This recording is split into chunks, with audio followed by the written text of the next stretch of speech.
Kanalımıza hoş geldiniz. Burada en sevdiğiniz yıldızları görebiliyor ve onlar hakkında birçok ilginç şeyler duyabilirsiniz.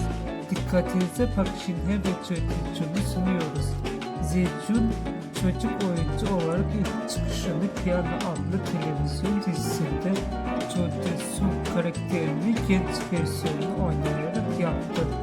7 Mart 2018'de Jae-jun'un 2017 sonunda beri aktris Park Shin-hye ile ilişkisi olduğunu doğruladı.